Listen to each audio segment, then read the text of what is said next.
اب سعودی عرب نے کال کر کے جب فیلڈ مارشل جنرل سید آصم منیر کو بلایا اور انہوں نے بولا کہ جو ہم نے آپ کے ساتھ کانٹیکٹ کیا ہوا ہے کہ ہمارے اوپر حملہ آپ کے اوپر ہمارے اوپر، اب ہمارے اوپر تو حملہ ہو چکا ہے، تو اب آپ آئیں تو ظاہر ہے جو کانٹریکٹ ہوا ہے اس پر اب فیلڈ مارشل بھی دیکھ رہے ہیں کہ ایران کے اوپر اگر میں حملہ کرتا ہوں تو پھر پاکستان کے اندر تو ادھر بھی شیعہ برادر ہیں اور سنی بھی ہیں، تو پھر ہمارے ملک کے اندر تو ایک قسم کا انقلاب آ جائے گا۔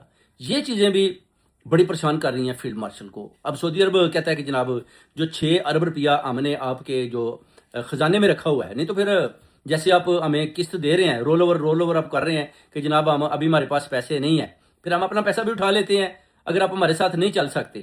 اب فیلڈ مارشل نے بڑے ادھر وعدے کیے تھے کہ میں جناب آؤں گا، اب میں ایک دفعہ دیکھ لوں ذرا جا کر اپنے جتنے بھی کور کمانڈرز ہیں، جرنلز ہیں، ان کے ساتھ میں ذرا اپنی ٹیم کے ساتھ میٹنگ کر لوں، اس کے بعد میں آپ کو جواب دیتا ہوں۔ اب دیکھ لیں اس میں بھی 3 دن گزر چکی ہیں اور ایران کی طرف سے آپ دیکھ لیں کہ کتنے حملے سعودی عرب کے اوپر بھی ہو چکے ہیں جو امریکن بیسز ہیں۔ تو اب فیلڈ مارشل صاحب تو دکھائی نہیں دے رہے، نہ شہباز شریف دکھائی دے رہا ہے۔ اب الجزیرہ کی رپورٹ ہے کہ پاکستان اس کے اندر بری طرح پھنس چکا ہے، کیونکہ پاکستان کے اندر شیعہ برادرز بھی ہیں، سنی بھی ہیں۔ اب جو انہوں نے معاہدہ کیا ہوا ہے، اگر یہ سعودیہ کا ساتھ دیتے ہیں تو پھر ان کو ایک فریک شو ہونا پڑے گا۔ پھر ظاہر ہے جب ایران کو پتہ چلے گا کہ پاکستان سعودیہ کے ساتھ کھڑا ہو رہا ہے تو پھر ایران بھرپور طریقے سے پاکستان کی مخالفت بھی شروع کر دے گا، اور اگر انہوں نے ایران کے اوپر اٹیک کیا تو پھر ایران ڈیفینیٹلی پاکستان کے اوپر بھی حملہ کرے گا۔ تو یہ اس طرح کی سچویشن جاری ہے جس میں اب شہباز شریف اور فیلڈ مارشل بری طرح پھنسے ہیں اور چھپے ہوئے ہیں۔ سعودیہ کا بار بار ان کو پیغام آ رہا ہے کہ آپ ادھر پہنچیں، اپنی فوجوں کو لے کر سعودی عرب کی طرف آئیں، مگر یہ ادھر جانے کا نام نہیں لے رہے۔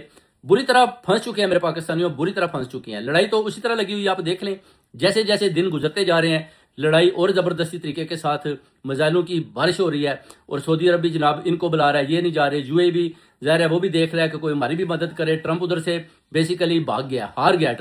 ٹرمپ کو اپنی ہار ماننی پڑے گی، ٹرمپ کو اپنی ہار مان لینی چاہیے۔ ٹرمپ کی کابینہ بھی کہتی ہے کہ آپ ہار چکے ہو۔ ٹرمپ نے ایسا ایک کام کیا جس میں آپ دیکھ سکتے ہیں کہ پورا امریکہ ہی ٹرمپ کے خلاف ہے۔